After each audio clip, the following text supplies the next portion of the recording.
Saudara, itu tadi kita sudah mendengarkan pidato Presiden Prabowo Subianto terkait dengan RAPBN dan juga nota keuangan tahun 2026. Untuk membahas hal ini di studio Kompas TV telah hadir dua narasumber kita. Ada Wakil Menteri Keuangan Suhasil Nazara. Selamat sore. Sore. Suha, terima kasih telah menyempatkan waktunya di Kompas TV. Dan tadi juga kita sudah berbincang lebih awal dengan Pak Raden Pardede, ekonom senior. Kita sudah mendengarkan apa yang pidato yang sudah dibacakan oleh Presiden Prabowo Subianto begitu.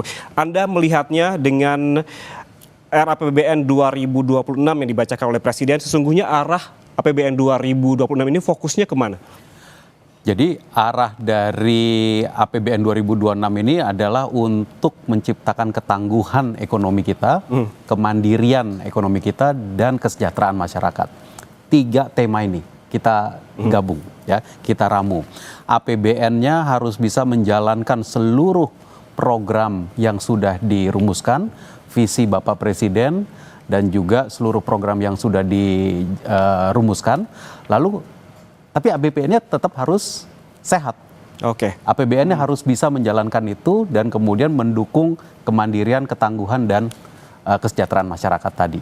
Oke, APBN difokuskan pada 8 anggota prioritas. Ini program prioritas, ya. Program prioritas. Boleh di breakdown lagi detailnya seperti apa dan bagaimana pendanaannya atau pembiayaannya? Kalau 8 tadi ya kita udah dengarkan ya, 8 yang dari Presiden. Termasuk dalamnya adalah swasembada pangan, swasembada energi, perumahan kita, pertahanan semesta kita, hilirisasi dan investasi untuk perdagangan global kita, UMKM kita, dan beberapa yang lain lagi. Itu semua adalah turunan dari tadi, menciptakan kemandirian, ketangguhan ekonomi, dan kesejahteraan masyarakat. Bagaimana membiayainya?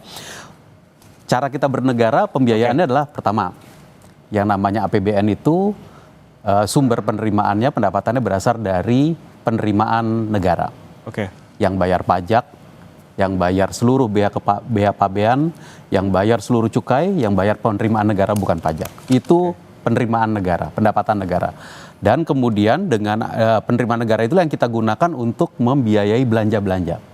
Jika ada defisit, dan tadi disampaikan oleh Bapak Presiden, defisit kita perkirakan 2,48% dari produk domestik bruto tahun 2026.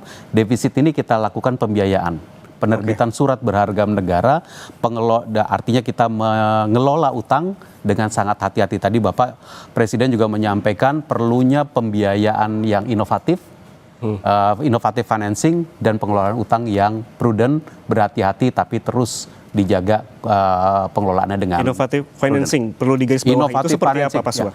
Inovatif financing itu jadi kalau bisa ya, kita nggak hanya berpikir kalau lagi mau ada pengeluaran tuh kita hanya berpikir belanja. Belanja. Bisa nggak kita gabung? Partisipasi dari masyarakat, partisipasi dari dunia usaha. Public-private partnership. Kerjasama pemerintah dan badan usaha. Blended finance dengan internasional.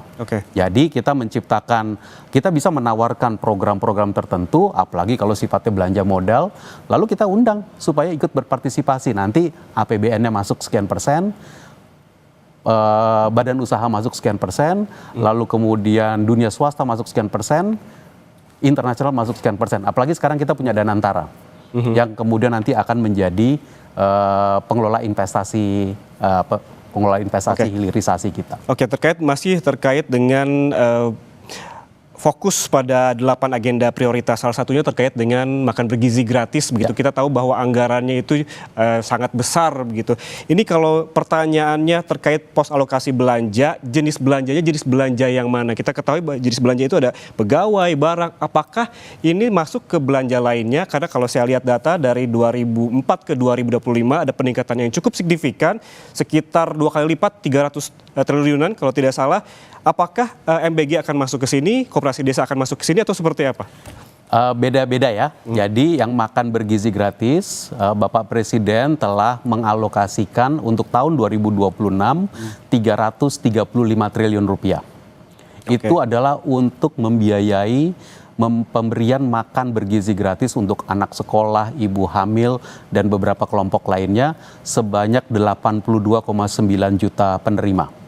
di tahun 2026. 2025 ini juga harusnya sudah 82,9. Tadi kan dilaporkan sudah 20 juta ya, akan menuju 82,9. Jadi tahun depan itu ibaratnya full 1 tahun, 82,9-nya. Nah, itu ada yang berupa, pasti ada yang beli barang, dari dapur itu beli beras, beli bahan makanan, beli sayurnya, beli proteinnya, telur dan yang lain, dan daging dan yang macam-macam. Ada juga yang untuk biaya pegawainya, kan ada sejumlah pegawai yang harus dipekerjakan, sejumlah dapur mempekerjakan pegawai, berarti ada belanja pegawainya di situ. Kemudian ada juga nanti komponennya yang berupa belanja modal, dapur kan. Kalau misalkan dapurnya adalah milik dari, ini kan berarti kita bangun, ya, ada belanja modalnya. Jadi kelompok belanjanya nanti bisa tersebar. Secara fungsi, ya, ini ada istilahnya nih, fungsi pendidikan. Sebagian kalau untuk membiayai makan bergizi gratis di sekolah, ya masuk ke fungsi pendidikan. Jadi berarti tersebar kalau, ya? Tersebar. Kalau nanti untuk ibu hamil, berarti masuk ke fungsi kesehatan. Gitu. Jadi nanti secara angka 335 triliun itu kita sebar gitu. Saya ke Pak Raden, Pak Dede, kalau melihat tadi angka-angka yang sudah dibacakan oleh Presiden Prabowo, termasuk juga pendapatan negara, penerimaan pajak yang juga meningkat sekitar kurang lebih 200 triliun begitu targetnya. Anda melihat hal ini sebuah bentuk yang ataupun target yang logis atau seperti apa? Seperti biasa ya, kalau bikin target itu harus lebih tinggi supaya kerja keras. Jadi motivasi. Teman-teman di DJP harus kerja keras untuk mencapai itu. Karena kalau kita lihat sampai dengan semester pertama kan belum ya. Jadi semester kedua harus lebih baik dan nanti tahun depan harus lebih baik lagi. Itu memang dari dulu sampai sekarang pemerintah konsisten membuat itu. Jadi target itu dibuat supaya mereka kerja keras. Jadi untuk revenue saya pikir ya harus lebih kerja keras lagi karena seperti yang kita lihat semua bahwa belanja kenaikannya lumayan ya. Itu harus diimbangi oleh pendapatan. Ya, baru baik pendapatan pajak maupun yang non pajak tadi. Karena anggarannya itu kan juga naik lumayan dengan program-program yang disebutkan tadi, apakah MBG, apakah KMP. 8 agenda prioritas. Pak Sua, kalau kita melihat 8 agenda prioritas ini bagaimana menjelaskan kepada publik bahwa APBN 2026 ini tetap kredibel dan juga sehat? Seluruh program prioritas Presiden yang merupakan deskripsi dari visi Presiden Prabowo itu ada dalam APBN. Jadi di dalam belanja, di dalam pembiayaan itu semuanya komplit di sana. Nah, dengan telah memasukkan seluruh program prioritas, seluruh kepentingan belanja pegawai untuk membiayai ASN, TNI, Polri, dan yang lainnya itu, kemudian untuk belanja barang, untuk belanja perlindungan sosial yang tadi juga disampaikan oleh Bapak Presiden, perlindungan sosial terus dijalankan, PKH, BPN, itu semua ada di dalam APBN. Setelah memasukkan ke dalam APBN semuanya komplit, defisit kita tetap di bawah 3%. Ini APBN yang sehat dan ini kita tak pasti akan terus diperhatikan oleh perekonomian, oleh para investor dan juga oleh dunia internasional. Apakah seluruh program ini telah dimasukkan dan tetap bisa menciptakan APBN yang kredibel? Anggaran pemerintah pusat sudah kita bahas tadi begitu. Di sisi lain ada juga anggaran untuk daerah begitu. Daerah juga butuh hidup, Pak Sua. Apa kabar dengan TKDD? Ini bagaimana strateginya dengan uang yang ada, daerah juga tetap punya daya dorong untuk pertumbuhan ekonomi begitu di tahun 2026? Ya. Jadi ya, tadi ada satu narasi Bapak Presiden yang mengatakan bahwa kalau kita melihat APBN, lihatlah secara keseluruhan. Belanja itu. Jangan dikotak-kotakan nih kalau saya teruskan ya. Jangan dikotak-kotakan ini belanja pemerintah pusat, ini belanja pemerintah daerah. Seluruh APBN itu adalah belanja untuk rakyat. Seluruh APBN adalah belanja untuk masyarakat Indonesia. Artinya apa? Ada yang lewat APBD. Masuk ke dalam anggaran pendapatan belanja daerah, tapi jangan salah juga, belanja pemerintah pusat adalah belanja untuk rakyat. Apa itu? Kalau kita bilang belanja pemerintah pusat 335 triliun untuk makan bergizi gratis, itulah untuk rakyat seluruh Indonesia. Kalau kita bilang subsidi dan kompensasi energi, subsidi kompensasi listrik, pupuk, KUR, itu akan berlangsung di seluruh Indonesia.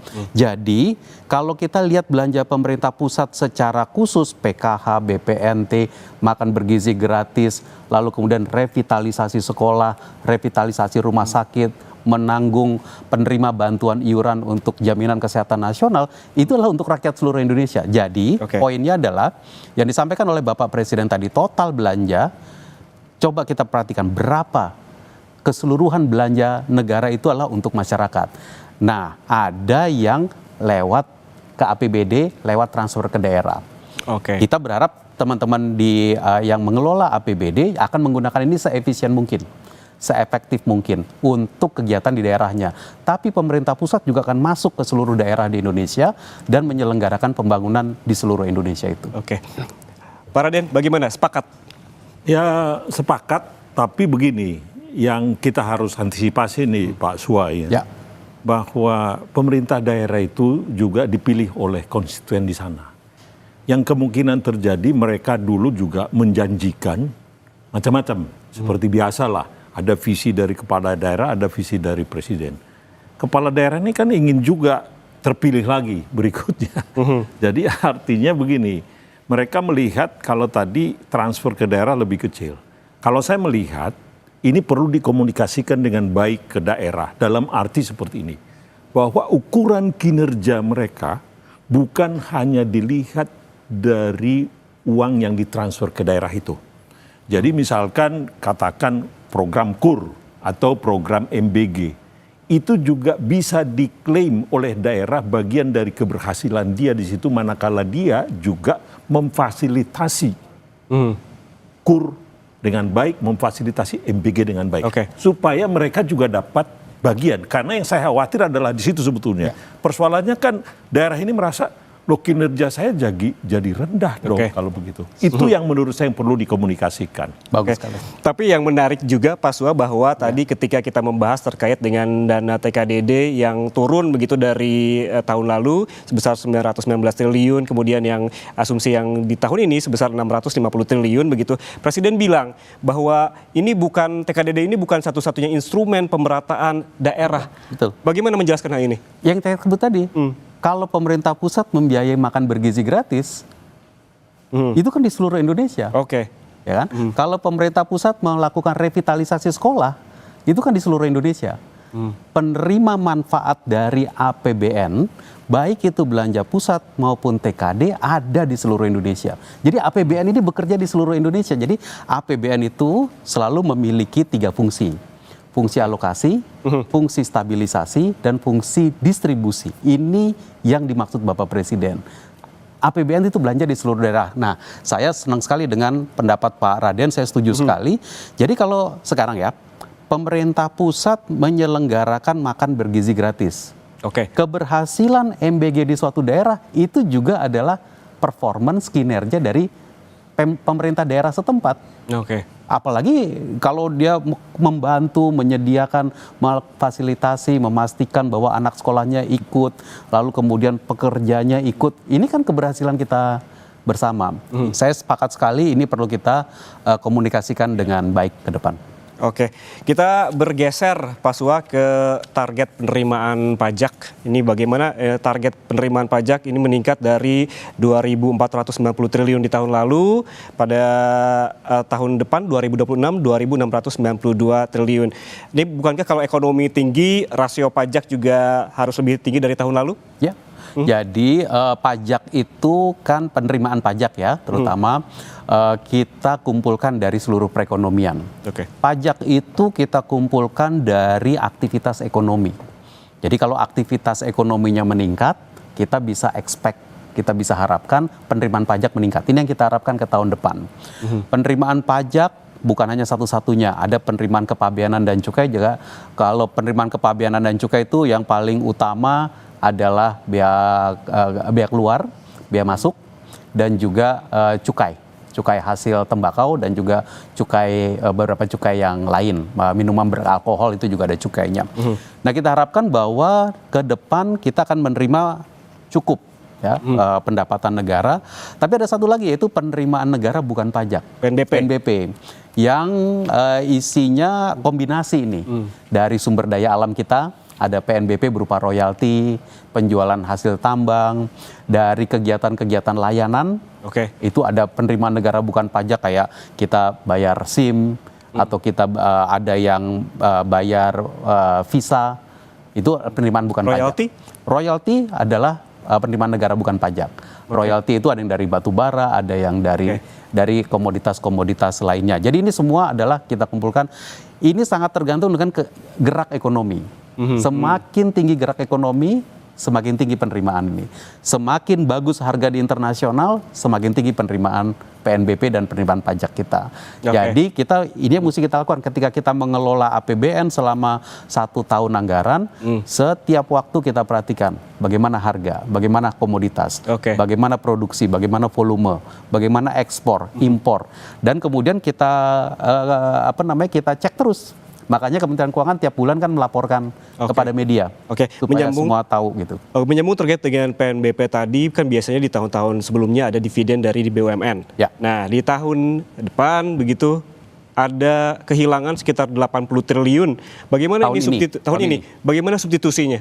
Jadi dengan cara pandang kita tuh begini, ketika kita membuat APBN 2025 kan bikinnya tahun lalu, ya kan? Lalu kemudian di situ kita estimasi ada pembayaran dividen dari BUMN sekitar 90 triliun. Lalu kemudian awal tahun ini 2025 disahkan Undang-Undang 1 tahun 2025 tentang pembentukan Danantara. Dan dengan itu maka ditandailah pembentukan itu, salah satunya adalah dividen dari BUMN akan dikelola oleh Danantara. Nah, kita estimasi karena sudah sempat ada yang bayar dividen interim dan macam-macam itu sekitar 10 triliun, maka sisanya 80 triliun itu nanti dikelola oleh Danantara. APBN-nya menyesuaikan nanti. Tapi yang jauh lebih penting adalah dengan dikelola oleh Danantara ini kita berharap uang 80 triliun itu dan seluruh aset Danantara yang lain kemudian diputar berkali lipat. Tadi Bapak Presiden bahkan sudah menyampaikan angka 50 billion US dollar sebagai bentuk dari sumbangan investasi.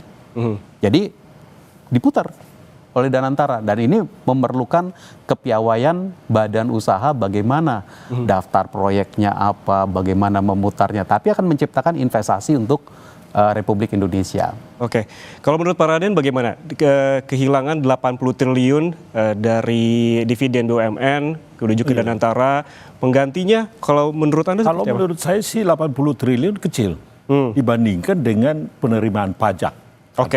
Jadi kalau saya itu lebih concern seperti ini. Kalau kita lihat tadi, kenaikan dari penerimaan pajak itu adalah 12,8 ya, 12,8 masalah. Nah, pertumbuhan ekonomi kita itu kan 5,4. Ditambah inflasi itu sekitar 2,5, berarti 7,9. Ya. Jadi sekitar ada kekurangan itu sekitar 5% lebih. Ya, sekitar 5% lah. Ini 4,9% persisnya. Yang harus nggak bisa lagi Kementerian Keuangan dalam hal ini Dirjen Pajak business as usual. Karena business as usual itu kira-kira bahwa penerimaan pajak itu kira-kira sama dengan penerimaan nominal tadi yang saya katakan 7,9. Padahal ini targetnya kan 12,8. Berarti artinya harus ada kreativitas dari pemerintah dalam hal penerimaan pajak. Jangan disebutkan kreativitas. Ini adalah sebetulnya supaya Cortex itu difungsikan lebih bagus lagi. Ya, jadi penerimaan pajak itu bukan hanya dari yang sudah saja. Ini yang selalu disebutkan, kebun binatangnya diperluas dong. Nah itu dengan Cortex itu, maka kepatuhannya juga naik. Jumlah yang membayar pajak juga akan naik. Itu yang kita inginkan supaya itu bisa dicapai. Menyambung hal itu Pak Sua, apa saja yang cara baru pemerintah yang bisa dilakukan terkait dengan menaikkan rasio pajak? Apakah masih akan mengandalkan Cortex tadi yang hingga kini juga kita belum tahu seperti apa efektivitasnya? Jadi kan Cortex itu kan adalah sistem ya. Itu kan sistem. Dia jadi gini ya. Awal tahun ini sistem itu mulai dipakai. Januari mulai diaktifkan, lalu banyak beberapa masukan, ini nggak jalan, itu perbaikan yang terus-menerus kita lakukan. Dan moga-moga kita bisa lihat juga di media bahwa makin menuju ke kuartal 2 berkurang. Waktu kemarin kita kan kalau paling sibuk periode pajak itu adalah Maret dan April. Maret dan April itu paling sibuk karena individu masukin SPT, surat pemberitahuan tahunan, badan usaha juga masukin SPT, dan itu berlangsung dengan tenang. Ya, jadi berarti dengan menggunakan e-filing, Cortex kita dan seterusnya udah jalan, dan makin hari makin jalan. Nah, ini adalah administrasi. Sisi pajak yang kita sebut dengan administrasi pajak. Administrasi pajak itu tujuannya adalah mempermudah untuk masyarakat untuk memenuhi seluruh hal-hal yang terkait dengan perpajakannya. Nah, kita upayakan terus. Jadi satu, Cortex sebagai sistem kita jalankan. Kedua, kita juga sekarang mulai memikirkan bagaimana mensinergikan ya antara penerimaan pajak dengan penerimaan kepabeanan. Oke. Banyak sekali kalau yang namanya transaksi pajak itu tiap hari jutaan. Transaksi kepabeanan tuh tiap hari juga jutaan, dan ini harus klop. Ya. Nah, dengan adanya sistem, dengan ada Cortex di sistemnya BC ada CESA, ini bisa dengan lebih cepat kita connect dan kita pastikan kepatuhan. Tapi itu bukan hanya yang di dalam situ. Yang disampaikan oleh Pak Raden barusan adalah kalau kita mengidentifikasi masih ada yang masih di luar sistem, nah ini yang kita ingin masukkan dia. Ibaratnya kalau masih di luar kelas, masuk ke dalam kelas. Sehingga bisa menjalankan. Nah, ini yang diidentifikasi bagaimana tambahan-tambahan dari sistem kita, administrasi kita, sehingga bisa menjangkau yang di luar kelas tadi. Tidak spesifik tentang perubahan tarif. Ya, jadi saya tahu 1-2 hari ini ada yang mengusulkan berbagai macam pajak ini. Tapi menakut-nakutin itu, Pak. Ya, makanya pendekatan kita sebenarnya adalah administratif sistem yang mempermudah wajib pajak dan wajib bayar bea dan cukai itu mengakses sistem kita. Oke. Kalau kita kembali ke APBN tadi yang sudah dibacakan oleh Presiden, apakah ini sudah mempertimbangkan tarif Trump? Ya, jadi kita pertimbangkan. Jadi yang disampaikan Bapak Presiden tadi ya, kita ini bahkan pidato tadi pagi juga. Pidato tadi pagi itu Bapak Presiden menguraikan prinsip beliau adalah 1.000 teman itu masih kurang, 1 lawan itu terlalu banyak. Tadi pagi beliau menyampaikan itu. Sehingga dengan Amerika ini memang kita melakukan negosiasi yang sangat intens dari sejak awal kita dikatakan naik 10 semuanya, naik ke 32 katanya. Lalu ini termasuk nih tempatnya Pak Raden sangat intens memikirkan bagaimana ya menyetel diskusi dengan Amerika Serikat. Dan terakhir kita mendapatkan yang 19%. Dan kita bandingkan, kalau udah dapat 19% kita bandingkan dengan negara-negara lain. Karena 19% ini membuat yang namanya Indonesia posisi relatifnya jadi berbeda dengan negara lain. Ada negara yang lebih tinggi. Nah, kita mesti lihat itu pesaing kita kalau dapat tarif lebih tinggi, artinya kita punya kesempatan. Dengan negara lain yang tarifnya mungkin setara dengan kita artinya masih harus terus memacu efisiensi kita. Produktivitas kita. Dan kemudian langkah berikutnya adalah memperluas pasar. Bapak Presiden menyampaikan dengan Eropa kita sudah memiliki kesepakatan. Artinya pasar kita menjadi lebih luas. Target-target pasar kita bisa lebih banyak dan moga-moga nanti bisa diisi oleh seluruh pengusaha kita. Oke, masih kembali kita ke permasalahan belanja. Tadi kita membahas di awal soal 8 program prioritas dari Presiden Prabowo Subianto yang memang membutuhkan biaya ataupun dana dan anggaran yang banyak sekali begitu. Apabila fokus dari anggaran terhadap 8 program tersebut, bagaimana dengan belanja-belanja lainnya seperti belanja kementerian dan juga lembaga begitu, belanja pertahanan, pendidikan dan lain-lain? Belanja yang Arahnya kemana begitu? yang namanya belanja MBG itu kan belanja kementerian, namanya Badan Gizi Nasional. Belanja pendidikan yang namanya revitalisasi sekolah yang tadi disebut oleh Bapak Presiden, belanja untuk guru, untuk yang lain itu kan belanjanya Kementerian Pendidikan, pendidikan dasar dan menengah. Belanja untuk sekolah rakyat ada di Kementerian Sosial saat ini. Jadi kementerian dan lembaga itu ya menjalankan pekerjaan yang diperintahkan oleh Bapak Presiden. Oke. Kemudian kalau untuk pertahanan semesta, Bapak Presiden perintahnya adalah kepada Kementerian Pertahanan, kalau untuk Kamtipmas kepada Polri, kalau untuk yang lain lagi untuk sistem peradilan, ada kejaksaan dan lain. Ini kan semua adalah lembaga-lembaga kementerian dan lembaga negara. Jadi kalau kategorinya itu belanja pusat gitu ya. Belanja KL, belanja pusat untuk rakyat. Oke. Menjalankan program untuk rakyat tadi. Oke. Tadi juga sempat dibahas begitu dari 8 agenda prioritas ini agar tetap kredibel dan juga sehat begitu. Kalau kita melihat juga apa yang disampaikan oleh Pak Prabowo terkait juga dengan di luar itu ya, terkait dengan efisiensi yang akan dilanjutkan di kementerian dan juga lembaga. Sebetulnya kalau dilihat satu semester inilah paling tidak Pak Sua, itu seberapa efektif dari efisiensi ini di kementerian dan juga lembaga? Kita perintah untuk melakukan efisiensi itu kan dilakukan oleh Bapak Presiden dalam Inpres 1 2025 bulan Januari. Kita sisir. Ya. Ada beberapa kata kunci yang kita pakai untuk menyisir anggaran-anggaran kementerian dan lembaga itu. Bapak Presiden tadi sudah menyebutkan beberapa. Ada perjalanan dinas, ada konsultan, ada alat tulis, ada perayaan. Itu kita sisir dan kita lihat kalau yang memang tidak perlu ya kita lakukan pemblokiran. Ini kita lakukan pada bulan Februari. Ya. Nah ini kan banyak kementerian yang lalu melakukan adaptasi. Ya, adaptasi. Nah, tapi pada sekitar bulan Maret, awal Maret, kami Kementerian Keuangan telah menyampaikan juga kepada Bapak Presiden, perintah Inpres 1 2025 telah kami selesaikan. Kita melakukan pemblokiran anggaran, pemblokiran pencadangan totalnya 300 triliun lebih. Oke. Nah, bersama dengan itu kita juga menanyakan kepada Bapak Presiden, Bapak, arahannya bagaimana? Nah, arahan Bapak Presiden ketika itu adalah silahkan direalokasikan lagi, direfocusingkan lagi untuk kegiatan-kegiatan prioritas. Nah, mungkin setelah Februari kita ketemu kan beberapa arahan yang prioritas baru, MBG disiagakan. Kami menyiagakan untuk MBG tahun ini masih. Kita masih lihat yang 71 triliun sekarang sudah ada di BGN, tapi kita menyiagakan lagi kalau diperlukan peningkatan. Kita mendapat arahan bangun sekolah rakyat.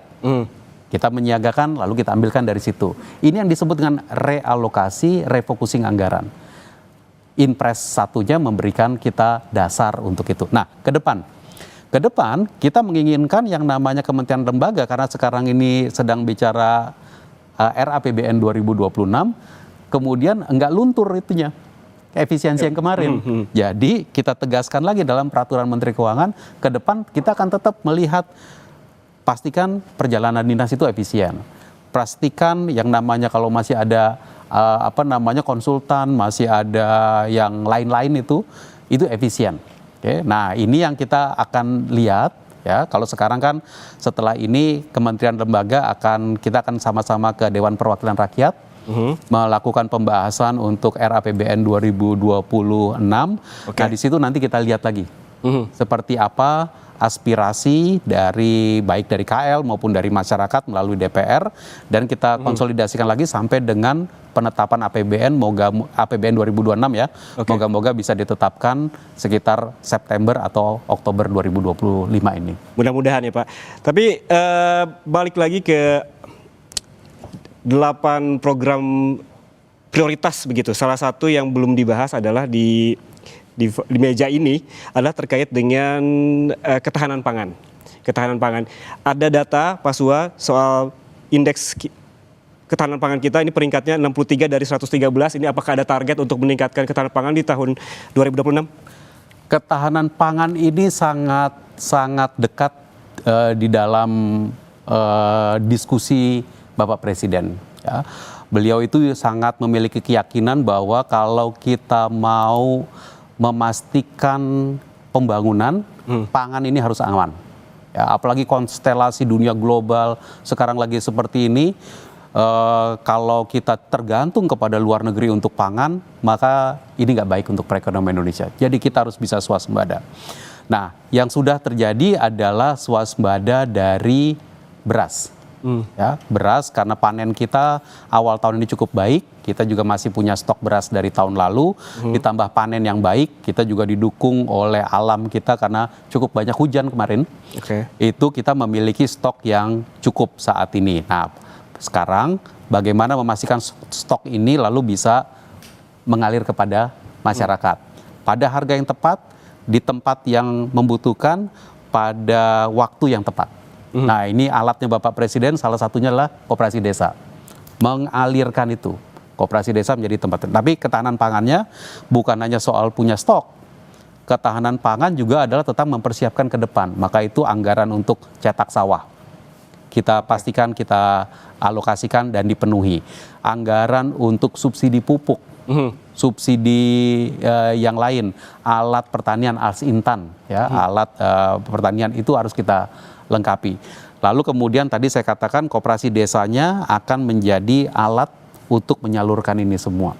Pupuk bisa lewat koperasi desa, beras bisa lewat koperasi desa. Lalu kemudian yang lain juga bisa dilakukan lewat koperasi desa penjualannya. Jadi ini sinergi yang kita harapkan nanti terus menggerakkan ekonomi rakyat ini. Saya ke Pak Raden, apakah pada tahun 2026 masih perlu pemerintah memberikan ataupun justru meningkatkan insentif-insentif pada tahun 2026 seperti contohnya tarif listrik lah, menurut Anda? Kita harus lihat, menurut saya harus dilihat situasi ekonomi 2026-nya. Jadi yang dikatakan tadi bahwa dia harus adaptif terhadap situasi. Global ekonomi ini masih penuh dengan ketidakpastian. Tahun 2026 juga kita belum melihat sesuatu yang sangat jelas ya. Apakah sudah akan terang di tahun 2006 belum. Jadi saya pikir itu akan opsional itu menurut saya ya. Jadi tadi disebutkan bahwa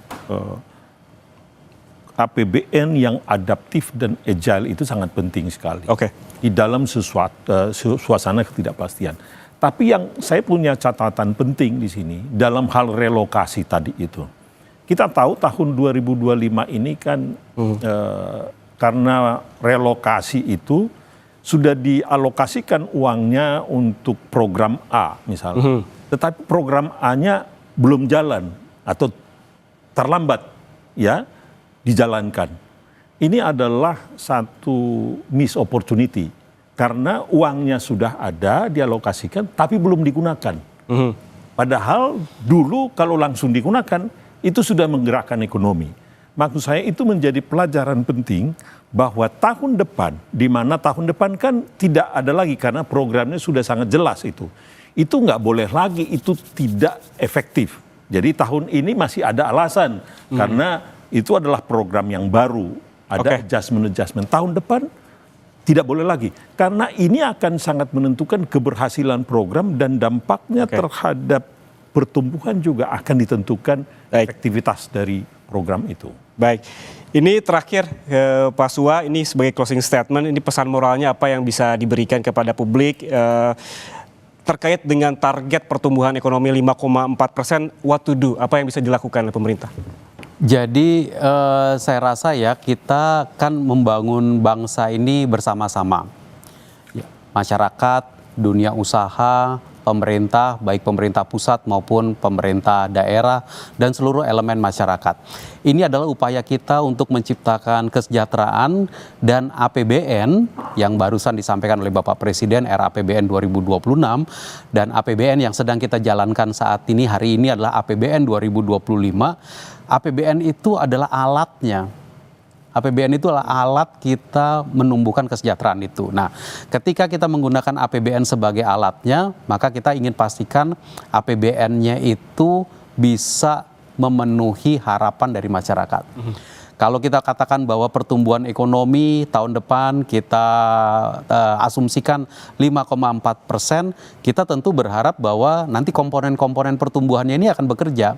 Konsumsinya bekerja, investasi tadi ya, termasuk investasi yang nanti bukan hanya dari APBN, investasi masyarakat, investasi dari badan usaha swasta, investasi dari Danantara, itu akan bahu-membahu menciptakan pertumbuhan ekonomi itu. Nah, dalam konteks itu nanti kita ingin membuat APBN-nya menjalankan visi Bapak Presiden, kesejahteraan masyarakat, kemandirian ekonomi, dan juga ketangguhan, mendukung ketangguhan ekonomi kita. Swasembada dan lain-lain itu adalah bentuk dari kemandirian dan ketangguhan kita. Jadi ya kita laksanakan bersama-sama. Kita melihat kombinasi belanja pusat, transfer ke daerah, semuanya kita arahkan untuk masyarakat di seluruh Indonesia. Saya setuju sekali APBN itu harus terus adaptif. Adaptif itu berarti cepat untuk beradaptasi dengan lingkungan global yang berubah dan juga harus tetap fleksibel. Karena yang namanya lingkungan global yang berubah itu, kalau harga minyak itu naik turun di dunia internasional, maka penerimaan kita juga akan terkena imbas. Nah, adaptifnya kita itu adalah ngelihat di mana titik-titik yang harus kita amankan. Ini menjadi PR kita terus ke depan. Oke, berarti seiring dengan juga statement dari Pak Presiden tadi ya, bahwa APBN itu harus semakin memudahkan hidup rakyat begitu ya. Terima kasih narasumber yang telah hadir di studio Oren Kompas TV hari ini, Pak Suhasil Nazara, Wakil Menteri Keuangan, atas penjelasan lengkapnya hari ini, dan juga Pak Raden Pardede, ekonom senior yang juga telah memberikan insight-nya pada hari ini. Saudara, dengan ini kami tutup program laporan khusus mengawal pidato Presiden RAPBN dan juga Nota Keuangan 2026. Saya Yan Rahman pamit undur diri. Terima kasih atas kebersamaan Anda. Sampai jumpa.